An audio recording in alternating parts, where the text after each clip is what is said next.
Greetings and welcome back to the podcast.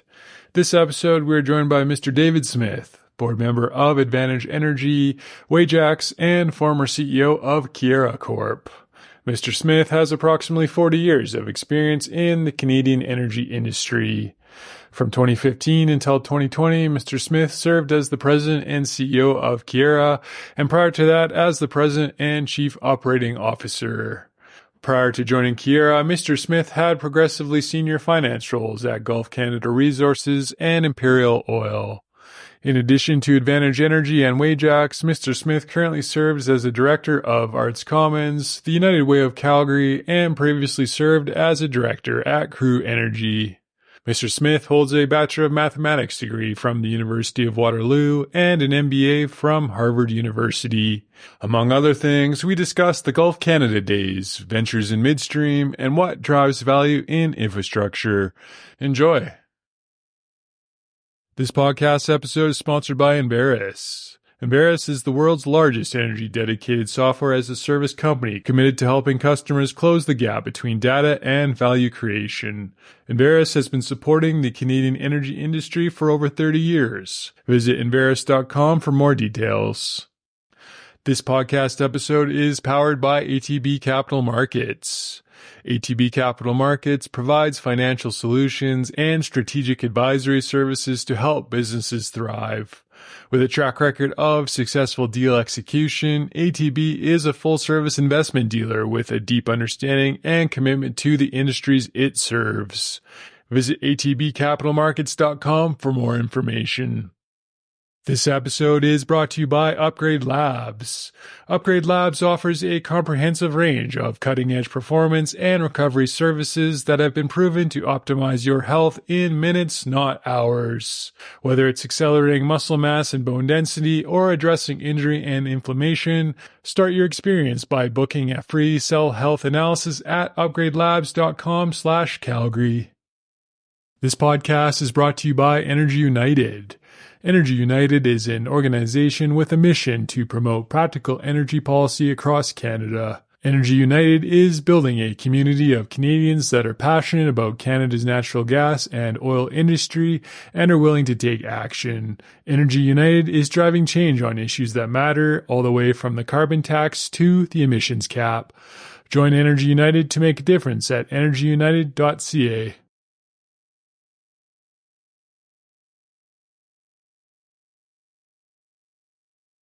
Good morning, Mr. David Smith. Thank you very much for doing this. I appreciate your time. Good morning, Trevor. It's a pleasure to be here. For the listener, you are on the boards of Advantage and Wajax nowadays, but you are also the former CEO of Keyera. So we could structure the conversation around Midstream and some other random energy questions, if that's okay with you. Sure. Like I said, you are the former CEO of Keyera, but maybe for the listener, what is Keyera? Well, Keyera is what is known in the industry as a midstream company.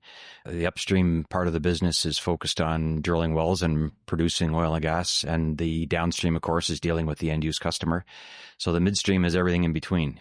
The pipeline storage and processing facilities that take the raw product to the end-use markets. Lots of steel. Pipelines, processing facilities, storage facilities, rail terminals. So that's what Keyera is. To go back in time, how did you get into the energy sector and why? Well, I started my career after I graduated in 1982 with Imperial Oil, based in Toronto. Imperial transferred me out here to Calgary in 1989 for a 2-year assignment, and I'm still here. Joined Gulf Canada Resources in 1991. Gulf Canada went through some very difficult times through the mid-90s. But ultimately, in 1998, we started what was then known as Gulf Midstream as a spin-out from Gulf Canada with the marketing and processing and transportation assets associated with the natural gas and natural gas liquids business. And that company eventually became Keyera, and we went public on the Toronto Stock Exchange in 2003. So that's the short version of my career. Somewhere along the way, you also acquired an MBA from Harvard as well. That's right. Yeah, I have a math degree from University of Waterloo and an MBA from Harvard. Do you remember the day you got into Harvard? I remember the process, and I remember the day that I went down to Boston. It was really quite a foreign experience, but it was wonderful. Really, really enjoyed the experience. And when I graduated from my undergrad at Waterloo, I wasn't quite ready to go into the working world. But 2 years later, when I graduated with my MBA, I didn't want to see a classroom again. I was ready to go to work. How come you decided to go to Harvard? What was the reason? Well, that's an interesting story. I considered law school for a while, but I was also interested in business, and I was interested in the energy sector from an early age. A friend of mine encouraged me to apply to Harvard. I think he was curious to see whether I would get in, so he kind of dared me to do it. And then when I was accepted into the school, as you know, it's a challenging school to get admitted to. It was a pretty easy decision at that point to decide to go and do an MBA at Harvard rather than something else. Did you feel that you were ready for an MBA at the time without much work experience? Or looking back on things, do you think it would have helped to have more work experience? I had essentially 2 years of work experience through the co-op program at the University of Waterloo, which I found wonderful. It was a great opportunity to learn about the working world. It was also a great opportunity for me to sort of test what I might want to, do with my career. So I had a little bit more experience than somebody that was completely green out of school. But I would say that for sure the work experience helped to make the MBA experience more meaningful. Between a MBA from Harvard and a math degree from Waterloo, you had options at the time. How come you picked the energy sector? Well, as I said earlier, the energy sector has always been something that interested me from a young age. I had the opportunity to have a couple of work-term jobs in the energy sector in various kinds of roles. And it became fairly clear to me early on that we have some tremendous advantages in Canada with the resources that we're blessed with. And, the energy sector has been a big part of what has led to Canada's prosperity over the course of the last 80 to 100 years. And so it's always been interesting to me from that perspective. I've had the opportunity to have a number of different jobs in different areas of the energy sector, but mostly focused on oil and gas. And when I graduated in 1982, it wasn't a great time in the energy sector, but I was able to land a job with Imperial in Toronto. I've been in the oil and gas business pretty much ever since. Coming from Toronto, did you get a sense of the large opportunity that existed out west in energy, or did you just kind of stumble into it? Well, I had worked in Calgary on a couple of work terms, so it wasn't new to me to come west, so to speak. And certainly with Imperial, I had a very good sense for where the energy business was going and what the opportunities were. So coming out to Calgary in 1989, as I said, initially it was a 2-year assignment, and it was a great opportunity for me and for my family to learn what the West was all about. And we just fell in love with Calgary and have stayed here. Never went back. That's right. To maybe start at your career at Keyera to get things going, January of 2015 when you took over as CEO, if I'm correct? Yeah, but I'll go back to 1998 when we started the business. I was the head of corporate finance at Gulf Canada, and my colleague Jim Bertram was the head of marketing at Gulf Canada. And the two of us had the vision to create a midstream entity taking advantage of the underutilized assets that Gulf Canada owned and operated. So we had the opportunity to take some great assets, and we put together a great team of people coming out of Gulf Canada. And then we developed a business strategy around that starting in 1998. We operated as a private partnership for 2 years. Then we were a subsidiary of Keyspan, which is a U.S. gas utility, for 2.5 years. And then we went public on the Toronto Stock Exchange in 2003. Throughout that time period, Jim was president. I was the chief financial officer, and I progressed through a number of senior roles and eventually took over from Jim as the president and CEO in 2015. Did you have to put a large amount of your own money into the company to create symmetry of risk with your shareholders? Eventually we did. After we went public, we did. Initially the ownership was Gulf Canada and then Keyspan. So there was limited opportunity for the kind of equity ownership alignment that you're referring to. But once we were public on the Toronto Stock Exchange, that was something that we encouraged all of our employees to do through the long-term incentive plan, as well as through some purchases where we put our own capital at stake. I ended up with a pretty significant ownership position in the company by the time I retired. To go back when you first got going, from when you created the company, it's easy to look at it now and say how valuable the assets are, especially the last couple of years. The equities have been doing really well. But at the time, what were you thinking? It was these assets are extremely valuable and they're really hard to replicate? Or how'd you think about the opportunity? Well, certainly that was the case. We saw them as being valuable and difficult to replicate. Jim was the marketer, so he looked at it from the point of view of the commodities and the logistics associated with the commodities. With my finance background, I was looking at a very underutilized set of assets and seeing the opportunity to create a profit opportunity, create a value creation opportunity through the increased utilization of those facilities. Most of the midstream facilities in Western Canada Sedimentary Basin have been built and developed by producers, at least in the early days. That was the case. Through the 50s and 60s and 70s, the producers were the ones that built the processing facilities and the gathering pipelines and the storage facilities and processing of the natural gas and natural gas liquids. In the 90s, we started to realize, and Keyera was at the forefront of the change, that the producers weren't the best owners of those facilities. The producers were not inclined to invest capital to accommodate industry gas. They owned the capacity for their own purposes. And as a result, many of those facilities were significantly underutilized. Some of them were 30 or 40% utilization of the capacity. And so we took it over, and with the idea that we would treat the producer community as a whole as our customer base and make the investments necessary to attract more throughput into the facilities. And that was really the value creation opportunity. And between 1998, when we started, and probably 2015, we saw considerable growth just through taking advantage of that underutilized capacity and treating the producers as customers. So the value prop was underutilized assets, better management, and treating your customers correctly? Right. And using the capacity with a profit orientation as opposed to just as a cost center. Was that a tough sell at the time, or was it easy to get the business going?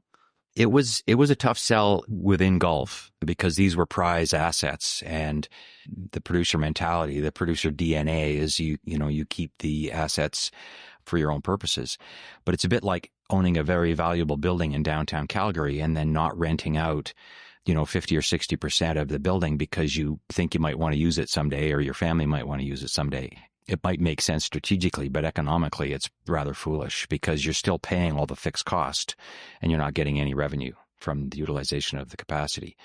I remember talking to the CEO of Gulf at the time, and he said, we can do that ourselves. And I said, yes, you can, but you won't. The mentality of the producer community is that they're not going to invest money to accommodate somebody else's production. And I think, the proof is in the pudding. We did, I think, a tremendous job following through, making the investments that were required to create a network of facilities that really served the industry very well.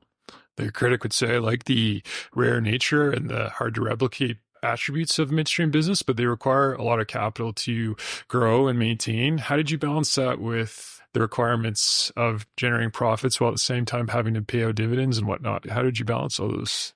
It is true that some investment was required, particularly in the early days, but I think it's not unlike any other business. You look at it from a net present value point of view. You look at a forecast of what the throughput and the revenue is that you think you're going to be able to generate from the investment, and with the benefit of that analysis and risk assessment and all the rest of it, we didn't have any trouble attracting capital to those investments. And I think we made some mistakes. We made some investments that didn't turn out as well as we would have hoped. But by and large, over the course of, over the whole portfolio and over the course of a couple of decades, the investments worked out pretty well on the whole. January 2015, when you became CEO, it was the beginning of a tough time in the energy sector, although midstream is somewhat insulated from energy prices. What were you thinking at the time? And did you realize things were getting difficult? It's funny you should ask, because we did anticipate that tremendous growth and success that we had enjoyed up to that point was probably going to plateau at best. We anticipated that the commodity prices would be coming off. We knew that there'd been overinvestment in the industry, and so my timing was terrible. I took over as CEO of the company at the beginning of 2015, although I had been, part of the team all the way through. And the company continued to be very successful, but the industry conditions were much different after the fall of 2014 with the nosedive in commodity prices. And it's really only been in the last, this year probably, that we've finally started to see some recovery. The industry languished through 2015 to 2020. And then in 2020, we had the hit of the economic shutdown, basically, that caused commodity prices to go almost to zero in some cases. And that was difficult for the producer community for sure, but it was also difficult for the infrastructure companies like Keyera. And the investor sentiment has taken a long, long time to recover from that. The companies, interestingly enough, if you use Keyera as an example, Keyera has continued to grow its cash flow on a per share basis and to grow its dividend on a per share basis throughout that period. But the investor sentiment has been decidedly lukewarm, if, at best. And we're finally starting to see that shift just this year. If you were to look back on things, how and what is the best way to make money in the midstream business? Well, the midstream business is a throughput business. It's driven by throughput. It's not, as you pointed out a moment ago, it's not a commodity price driven business, not directly, but obviously the commodity price is indirectly what drives throughput. And so I think there's a number of factors that are important to anybody operating a midstream business. One is making sure that the resource base is there so that the throughput is sustainable on a long-term basis. You don't want to be investing hundreds of millions of dollars in capacity for a resource base that, might go away in 5 or 10 years. These investments need to survive for 20 or 30 years to make them worthwhile. So the resource base is important. Treating the producers as customers and being responsive to their needs and assuring them that the price that they're going to pay for their access to that capacity is a fair price. And then I think the third thing would be building the facilities that are appropriate for the long-term nature of the business. So building in the flexibility, because, if there's one thing we know is that circumstances change. An engineer always wants to know exactly what the parameters are going to be for 30 years, but it's not possible to predict that. So you want to build flexibility into the asset portfolio.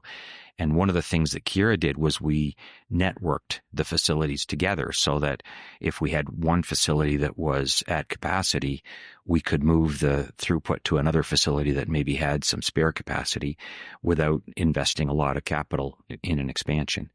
And so that was a strategy that worked very well. But it all comes back to being able to sustain throughput on a long-term basis. That does two things.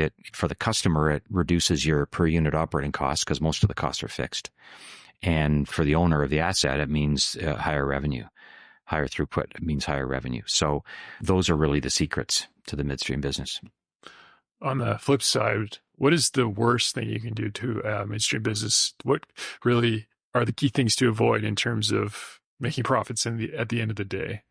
Well, I think it's sort of the converse of what I just described, probably not thinking about the long term, because these are expensive investments and they need to be, we always made our people decisions and our maintenance decisions on the assumption that our facilities would be operating for 20 or 30 or 40 years. And so I think that's important, but also the building the customer relationships. You certainly don't want your customers to be looking for opportunities to move away, or to take their production elsewhere or to start drilling elsewhere because they're not happy with the service they're getting. So those are the two things that I think would be important to avoid. To get ahead of things into the basins that were growing at the time, how did you balance the investment and capital requirements, the balance between speculation and investment to really manage risk? How did you think about that? That was one of the most difficult aspects of the business, reflecting back, because we had a number of really high quality assets, but they weren't necessarily in the best locations for where the industry was going. And so one of the things that Keyera did. We made a strategic decision probably almost 10 years ago now to focus more investment in the Montney and the Duvernay and areas of Northwest Alberta and Northeast BC, because that's where we saw the trend going in terms of the industry investment. And that's continued. And so Keyera made a number of investments in the area up around Grand Prairie and Fort St. John that I think have positioned the company very well, given what's transpired.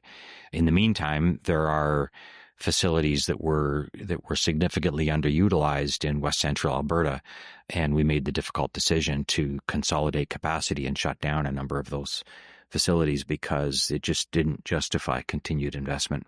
So those are the kind of the difficult decisions that we made, and they involved a fair bit of investment dollars.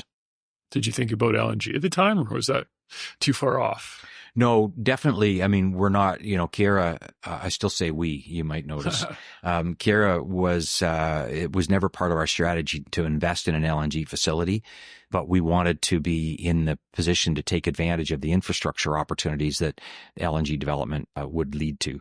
We certainly knew that the gas to feed those LNG facilities on the West Coast would be coming from areas like the Montney in Northwest Alberta and Northeast BC.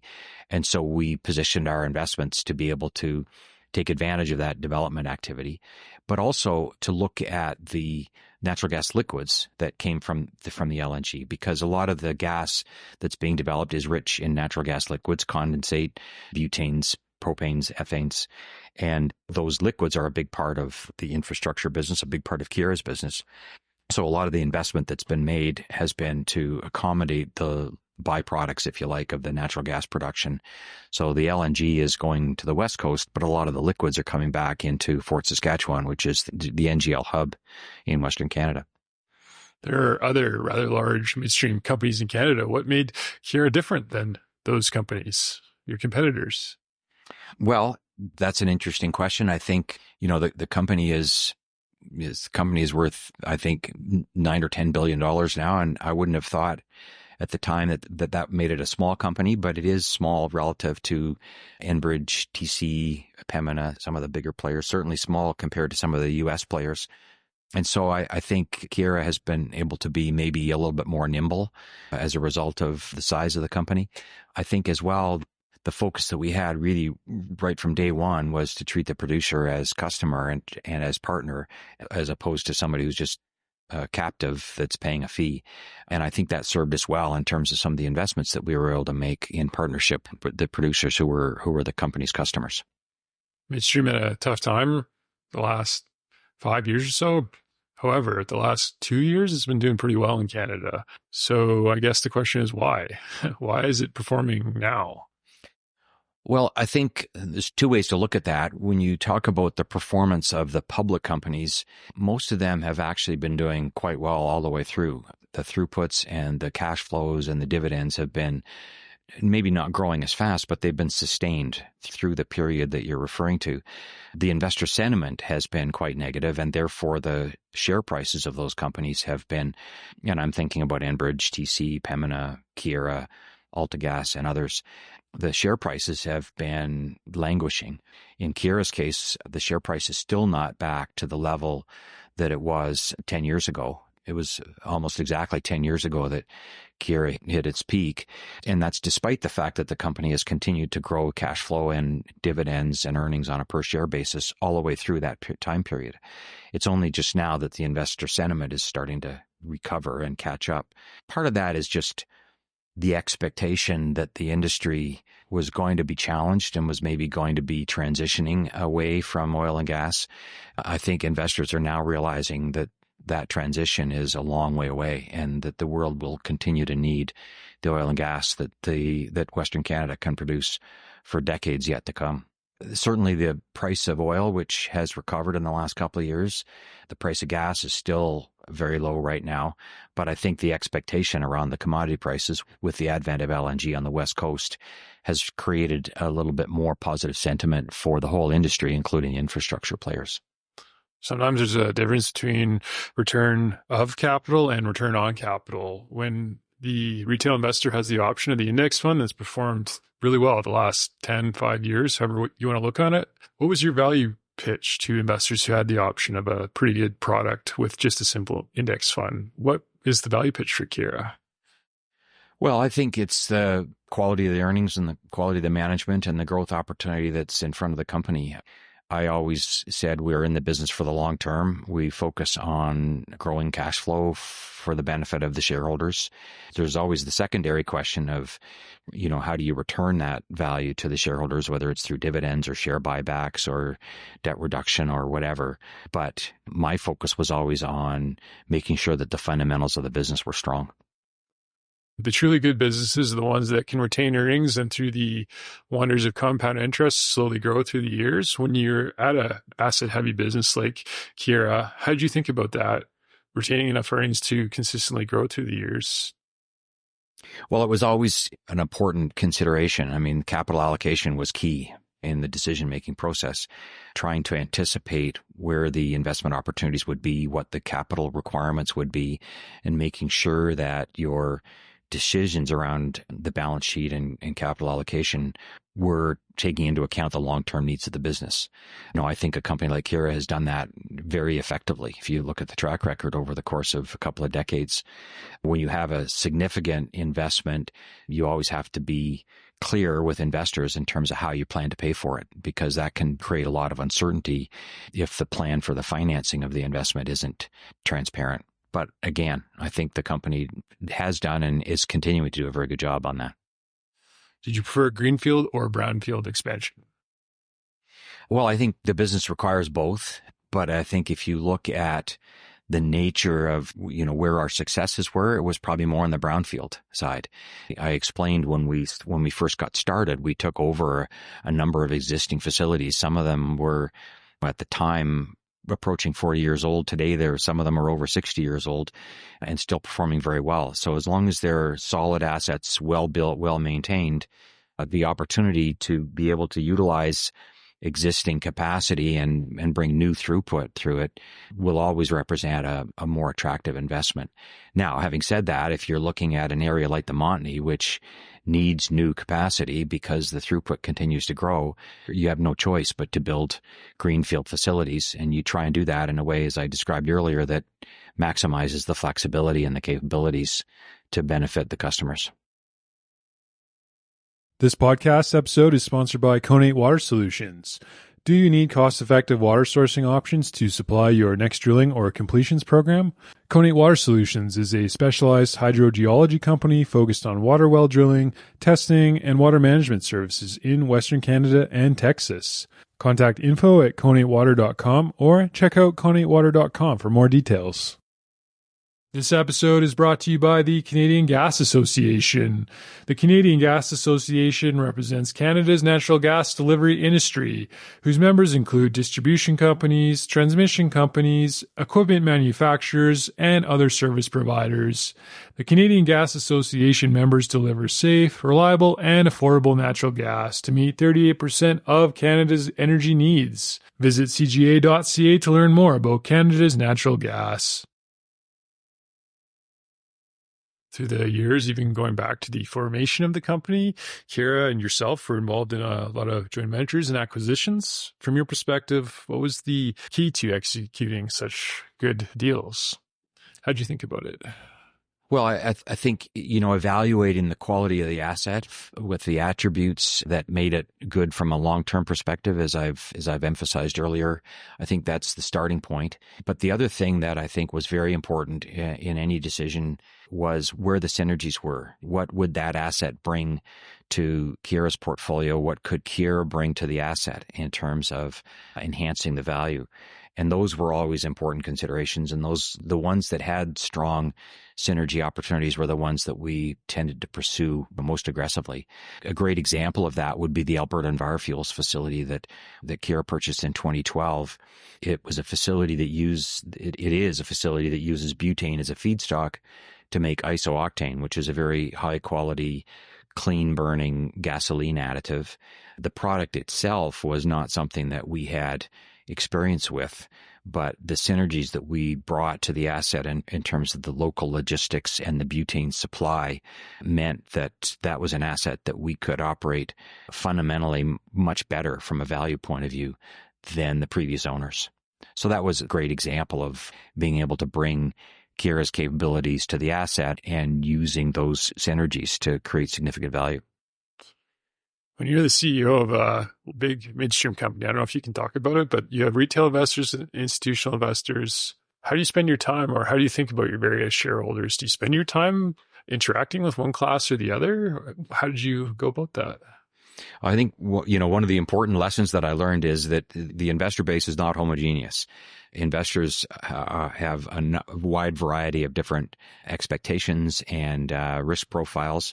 And so you have to be cognizant of each of those, and you try and engage in dialogue as much as possible so that you make sure that you understand those. Obviously, we were anxious to cultivate long-term value-oriented investors because that's the nature of the infrastructure business. And clearly, you spend more time with the larger investors just because they are larger, they have a more significant stake, and they have a much greater level of interest. But we also would spend time with the investment brokers that represented the retail investor as well to make sure that we understood what they were looking for and where they were coming from. And I can tell you from anecdotal experience that there are a lot of retail investors that have owned Keyera from day one and have been very happy with that investment, despite the fact that the share price has not performed as well in the last 8 or 10 years. It's still been a great investment from a dividend point of view. Sometimes there is short-termism in the market with retail and institutional hedge funds and whatnot that want results quarter over quarter, but the best decisions are long-term. How do you balance those two pressures as the CEO? Well, I think we were always fortunate to have a majority of our investors that were long-term oriented. But clearly there were investors that would come in and out of the stock looking for a 1 or a 2 year win, and then they'd be out again. You learned how to identify who those investors were, and I tended to spend more of my time with the investors that were longer term, value oriented investors. And I just think that made more sense. On the subject of long term oriented investors, there are some big ones out there, especially in the States, that might view Keyera as a nice asset to acquire. Do those situations ever come up for big fish in the States looking up north? Well, it's something that I think I've been out of Keyera for, almost 4 years now. So I have no knowledge of anything that might be going on more recently, but it was always something that you were aware of and talked about. But the philosophy and the strategy that we had was to look at the business on a long-term basis. We assumed that we would be operating the assets for 30 or 40 years, and that we made as I said earlier, we made our people decisions and our capital investment decisions and our maintenance decisions on the basis that we were going to create long-term value as a standalone entity. If that made the company attractive to an acquirer, then that was a bridge that we would cross when it came along. But that wasn't something that we spent a lot of time losing sleep over. Sometimes people pay attention to the wrong variables in data and events. For example, people anticipating higher oil prices in the Middle East will often bet too late. The anticipation's already been baked into the market. What's an example of that at a midstream company where people are just looking at the wrong thing or anticipating the wrong events? Did you see that much? It's a great question. I don't think I have a really good answer for that. There were times certainly when the investor expectations around growth in the business were higher or lower than what we thought. I mean, I think in the 2013, 2014 timeframe, there was a lot of froth in the market, a lot of expectations that the heady growth that we experienced in the first part of the decade would continue, and that was overblown. But likewise, I think in more recent years, there's been an expectation of long-term decline in the industry, which I also think is misplaced. So it's more sort of the investor sentiment around growth expectations that I would say, at times can be too high or too low. So to follow up from that, if you were to advise the investor out there, what metrics would you suggest to pay attention to at a midstream business? Which ones matter? Well, I think the long-term outlook for the throughput in the basin, I think, is the key driver for most of the infrastructure companies, focusing obviously on where the assets are located. But, most of the successful infrastructure companies, and I'm referring to Enbridge and TC and Pembina and Keyera and others, they have focused on making investments in assets that are well positioned to be able to continue to have throughput for as long as there's production in the basin. And I think that's the thing that investors should be focusing on, is making sure that the assets of the organization will continue to be well utilized for a long time. There's nothing wrong with working your way up at a company, but as CEO, how did you avoid politicians from rising versus the ones that were actually skilled in the job? How do you avoid that? Well, we can get into a long discussion about leadership and assessing people. And we invested a fair bit of time at Keyera in making sure that we had good succession candidates for the key leadership positions, including the CEO position. And I think for the most part, we were successful. The culture at Keyera was always conducive to sort of weeding out the ones that were more concerned about themselves and less concerned about the success of the team. And so I think what I found as the CEO is that I didn't really usually have to weed those out because they sort of self-selected. And that was one of the great things about the organization, was that for the most part, the people were there to support the success of the whole organization and not worried about scoring political points. What makes a good leader to you? If you look back on it, is it strong technical skills, capital allocation, good with people, maybe all of the above? Well, there's been thousands of books written on the subject, so I would hesitate to pretend to be an expert on it. But I think being genuine, being a good listener, being consistent, and I think as CEO, one of the things that's important is to stay calm. There's lots of crises that come along, and making sure that the organization and the leaders continue to focus on the right things and continue to be consistently working together. Those were all things that I thought were important attributes in a leader and in a senior leader. I had a young MBA student ask me a question recently about, what does a CEO do? And after thinking about it, I kind of boiled it down to three things. One is anticipate, one is communicate, and one is motivate. So I think anticipating what's on the horizon, what does the long-term picture look like, and what should the company's strategy be to address the challenges and take advantages of the opportunities that you anticipate. I think that's an important role. And then, you can't emphasize enough the importance of communication. And that means not just talking, but listening to your investors, listening to your employees, listening to your customers, and making sure that the organization is aligned and responsive to where it needs to be. And then finally, motivate. A wise leader once said to me that a CEO has two roles. One is the analytical, rational decision maker, and then the other one is a cheerleader. And, his comment was, you have to be careful not to get those two roles mixed up. You have to be rational and detached and disciplined when you're making decisions. But then you have to set that aside and really rally the team if you're going to execute well. And so I think that's the third element of being an effective senior leader. People have to like to work for you, but on the other hand, you're not their friend. You're not their parents either.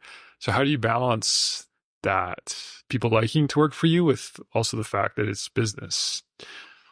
I think the key word is trust and respect. Sorry, the key words. That's two words. I think it's trust and respect.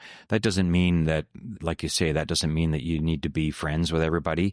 But I think if you don't have the trust and respect of your colleagues and your team, it's going to be difficult to work effectively together. And so that's always what I strived for. And that means being a good listener and acting with integrity and being consistent. Those are the things that I think drive trust and respect amongst the team. Between a math degree and a Harvard MBA, some might say your IQ or your horsepower is higher than the average Joe, but at times people with high horsepower don't always get the most out of their motor. How did you think about getting the most out of things through your career? Is it just showing up to work every day and not making big mistakes? Well, I think, I appreciate the flattery, Trevor, but I never saw myself as being smarter than anybody else. In fact, I always tried to make sure that all the people in the room had a chance to express their views and to contribute to decisions. Being a good listener is an important part of that. I never thought that I had the best ideas. I thought I was always pretty good at executing when we had a good idea, but oftentimes the good idea didn't come from me. It came from someone else. And then it was just a matter of organizing to be effective in executing on that idea. One of the things that that we always did around the table at Keyera was we encouraged discussion and dissent. And sometimes we would challenge each other, and I would encourage people to challenge me in order to make it clear to the rest of the people around the table that that was okay. It was okay to question the boss and to disagree with the boss, because that's the only way that all the views are going to get out on the table. And a friend of mine once said, none of us is as smart as all of us. We're always going to make better decisions if we consider the perspectives of everybody around the table. Some leaders like to beat their chests and kind of have that Gordon Gekko kind of style to them, but it seems like the best ones are the opposite of that. Did you notice that through the years, that the best leaders are maybe a little bit more reflective and willing to listen? Absolutely. And I think it goes back to what I was just saying, that if you tend to be a decisive my way or the highway sort of a leader, you'll shut down the discussion that could lead to a better decision. And so I think it was always important. You always want to make decisions in a reasonable time frame, but it was always important to make sure that there was the discussion brought out all the important points before the final decision was made. And then, of course, you shift to making sure you execute as well as possible on that decision. At some companies, the role of the chairman is a figurehead, but at others, you're not really sure who's running the show. You've been at the senior management level for a long time. In your opinion, what is the best way to approach that subject? I think I heard your interview with Hilary Folks, who was until recently the chairman of Enerplus, and I think she put it well, that I think she referred to herself as the conductor. I think you're leading the discussion. You're making sure that the important questions are asked, but you're not the one that's in charge. I think the CEO and the management team are always going to be closer to the business and better informed and in a better position to manage the day-to-day. The role of the board is to review the strategy and make sure that the strategy is considering all the important externalities that are important to the long-term health of the business. And then the role of the chair is just to make sure that the board is operating effectively in that role, in that sounding board role. I've had lots of experience being chair and being CEO and working with the chair. And again, it comes back to having trust and respect, making sure that the roles are understood and there's a strong collegial relationship amongst the individuals. Sometimes at a technical business, the engineering heavy, the idea is to try and be precisely right, but in fact, you're wrong at the end of the day when you try and nail things down too much. How do you think about being directionally accurate versus precisely wrong? It kind of goes back to what I was saying earlier about the value, especially in the infrastructure business, the value of building in flexibility. I have a finance background, so I understand the value of options, the value of optionality. And I found it interesting dealing with engineers, because sometimes the engineers are looking for that precision that you're talking about. They want you to lay out exactly what the parameters are going to be for the next 20 years, and they'll design you the perfect machine for those parameters. But what I tried to emphasize in the decision-making that we did was 2 years from now, the circumstances are going to change. 5 years from now, the world could look completely different. And so you want to try and build in, to the extent that you can, cost-wise, build in flexibility and optionality in order that that investment doesn't end up, being stranded prematurely before its useful life. So those are sometimes difficult calls to make, but those were important questions to ask always, is what is this going to look like if the circumstances change? Besides COVID, what was the biggest challenge running Keyera? And on that note, will new projects ever get built in Canada? Well, those are two somewhat different questions. I think the biggest challenge for any CEO is just balancing the various interests and constituencies that you're dealing with. As CEO, you're dealing with the investors, you're dealing with customers, you're dealing with suppliers, you're dealing with employees, you're dealing with governments, you're dealing with regulators, you're dealing with the board, and finding the balance in terms of the appropriate use of your time where it's of highest value is probably the single biggest challenge. And it shifted for me over time, that where I needed to spend my time this quarter, this year was different from what it was last quarter or last year. And so you're always trying to manage that. When you mentioned the COVID lockdown, I mean, that when we had to shut down the office and everybody working from home in March of 2020 and dealing with a share price that dropped by something like 70% in the space of a month, those were very, very difficult times. And all of the planning in terms of how I intended to be spending my time went out the window. And so you certainly have to be nimble and you have to be flexible. Today, one of the biggest challenges for the midstream business, for the infrastructure business, is the one that you asked, is the regulatory challenges that we have, particularly in this country, getting things built. When I reflect back on the history of the development of Canada and its economy, we had the Canada Pacific Railway, the Trans-Canada Pipeline, the Interprovincial Pipeline, the St. Lawrence Seaway, some of the big ports that were built in places like Montreal and Vancouver. A lot of those investments wouldn't get done today just because the regulatory environment is so difficult. With the Trans Mountain Pipeline, which is a recent example, the private sector owner of that pipeline basically threw up their hands and said, it doesn't make sense for us to continue in the uncertain environment that we're in with this investment. And the federal government ended up having to buy it. So somehow or other, we have to find the right balance. I'm not suggesting that we shouldn't have a regulatory review and that we shouldn't be making sure that things are responsibly built, taking into consideration all the social and environmental issues that can arise. But at the same time, we will destroy the economy of the country if we can't find ways to unlock some of these opportunities that we have. We still, as a country, have tremendous advantages in terms of the nature of the employee base, the well-educated workforce that we have, the resource base that we have in various different respects. This is, Canada is still it might be the best country in the world to live in. We have tremendous advantages working for us, but we have to find a way to unlock some of the economic benefit from that, or the economy will continue to languish. In 2015, the fall, after the federal election, things changed dramatically. Did you sense dark clouds coming at that time, unlike before, from a federal perspective, that would make life difficult? To a certain extent, yes. We anticipated in 2014 that the industry environment was going to slow down and cool off. And we anticipated that with a Liberal government in Ottawa, that there'd be somewhat more challenging policies from the point of view of oil and gas investment. But I don't think we anticipated anything like what we've seen, with Bill C-69 and some of the other legislation that has been brought in federally. Hopefully we can see a bit of a change of direction on that going forward. As I was alluding to a moment ago, Canada has a tremendous opportunity economically, but we need to take advantage of the advantages we have as a country, because we're not competing effectively, with the other countries around the world in terms of the economic development.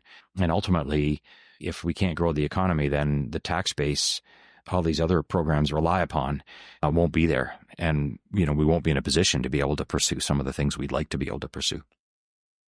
Nowadays, you're a leader in your board positions, but as the CEO of a big company, you're also a leader. Did you feel that your opinions were kind of falling on deaf ears federally the last 10 years? You are literally a leader that provides lots of capital to the economy. I certainly wasn't directly involved in a lot of those conversations, but certainly through the industry organizations, we participated in a lot of that. And I would say definitely the industry as a whole has not been listened to at the federal government level. I know you've had other commentators on this podcast that are much more in a position to comment intelligently than I am, Tim McMillan and Jason Kennedy and others on that. But certainly I think that we need to get to a point where we can have some rational dialogue around where we can go and how we balance economic incentives with being environmentally responsible. And I just don't sense that those conversations are happening on a reasonable peer-to-peer basis today. Well, maybe on a lighter note, if you look back on things, favorite time in your career thus far? Well, it's always been, I've had a lot of fun times. I would say the best times of my career have been when I've been working with people that I really enjoy working with. Enjoying the colleagues, the team you work with is what makes it fun to come to work in the morning. And for that reason, I would say, the whole time at Keyera from 1998 all the way through until I retired at the end of 2020, it was a great time for that reason. Now, obviously, the last few years, because the business had more challenges, and particularly in the COVID lockdown, that was a challenging, difficult time period. And so the earlier years when we were growing were more fun probably, but we always had a great team that kept the right attitude and stayed calm and stayed positive through the difficult times as well. And so I would say that was what really made my work life rewarding. Do you miss being the CEO of a big company? I don't, interestingly enough. I enjoyed it when I was there, but I was ready to retire when I retired. I don't have any intention to go back to working full time. I like the involvements that I have because it allows me to continue to learn. It allows me to hopefully share some wisdom from time to time and to stay plugged into the business community. But I also enjoy the freedom to be able to take off and do what I want to do when I want to do it. How did you spend your time through the years as CEO to make the best decisions and to grow your business acumen and technical acumen? Did you just read lots, or was it through other people, or just working lots? I probably wasn't a reader to the extent that I know some others are. I did try and stay current by reading as much as possible about what was going on in the industry and the economy. And when I had the opportunity, I'd read books on business and leadership and that kind of thing. But I tried to learn as much as possible from my colleagues. And one of the things that I tried to do as much as I could was to create a diversity around the executive table. So it wasn't all engineers. We had folks, and it wasn't all the same personality type. We had different personality types. We had different economic backgrounds. We had different genders. We had different ethnic backgrounds around the table. And I found that diversity led to better decisions, but it also helped me learn. I've always been the kind of person that was most motivated when I was learning new stuff. And so I would try and learn from my colleagues as much as possible. And I know the engineers in the organization were frustrated with my technical capability, but I always enjoyed learning from them more about the nuts and bolts, literally. Sometimes when companies grow, they get bogged down in bureaucratic processes. Did you ever find yourself in a day of endless meetings? And how did you make sure that didn't happen to you and that you were focusing on the right things? When we started Gulf Midstream in 1998, Jim had a big company background. I had a big company background. And we both said we're going to throw out the policy manuals. We wanted to try and eliminate as much bureaucracy as possible. Now, some process and discipline is important, but we tried to make sure that whatever processes and rules and guidelines that we had in place were necessary and value adding rather than sort of just hurdles, that we were putting in the way of progress. And so we were always challenging ourselves to make sure that the meeting was adding value to the organization. And I encouraged people to say, hey, wait a minute, this is a waste of our time. Now, we didn't always get the balance right, but at the same time, I think that the interaction, if it's effective and efficient, is an important part of building the consensus and the commitment of the team to the direction that you're going. Did you ever get a sense that was leaning one way too bureaucratic? And if so, how do you correct that? I was actually told on a couple of occasions that we were getting a little too bureaucratic, and that was feedback that I listened to. And we tried to do some things to make sure that the meetings were more efficient and that we weren't wasting people's time, that we didn't have people in the meeting that didn't need to be there, and that we didn't have discussions that could be handled offline. So there are a number of things like that. I think, though, that having said that we were pretty successful in making sure that Keyera's meetings and processes were efficient and that there wasn't a whole lot of unnecessary bureaucracy creeping in. Well, that's an hour. I think that is a lot of questions. I really appreciate your time. Maybe to come towards the end, what advice would you give a 30-year-old David Smith? Yeah, I've reflected on that a lot since I retired. I have 3 daughters who are all professionals, two engineers and an optometrist. And these days I learn more from them, I think, than they ever learned from me. There's a number of things I could say. I think stay positive. Don't waste time on people that aren't positive. You don't need energy sucking people around you, have fun. The thing that I would probably advise my 30-year-old self is to try new things. Don't be afraid to take risks, especially early in your career. You always learn more from your failures than from your successes. And I probably could have stepped out and done some more different things earlier in my career and been less conservative, if I can put it that way. And live every day is the other thing, is just make sure you're making the most out of every day. Live every day, laugh every day, love every day. As I said, surround yourself with fun people, positive people. Be curious, always look for ways that you can be learning. I lost a good friend at 37 years old. He died of cancer. And, one of the last things that he said to me and to our friends is live every day, carpe diem. And that's advice that I've tried to take to heart ever since. When you were busy and you liked your work, did you ever find that time went too fast? And how did you balance that? If you look back on things and you realize all of a sudden 20 years have gone by?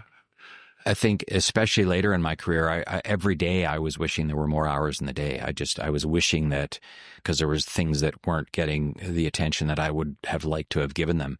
And so that's why I was saying earlier, one of the biggest challenges for me was just making sure that every hour of every day I was spending my time on the things that were of most value. That was always a challenge. And also making sure that I spent time for myself and spent time for my family, and making sure that I was finding that balance as appropriately as I could. Wow, that's a great conversation. I really appreciate your time. I don't know if there's anything else you want to add, but... No, I don't think so, Trevor. We've covered a lot of ground. I think a lot of people appreciate your reflections, so thank you very much. Thank you.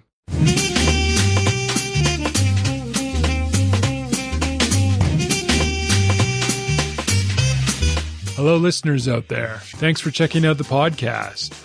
Hopefully the episode provided some insights. If you enjoyed the show, check out trose.ca where more episodes are yet to come. You can also subscribe to the podcast where your token of support is much appreciated. Until next time, happy coffee drinking.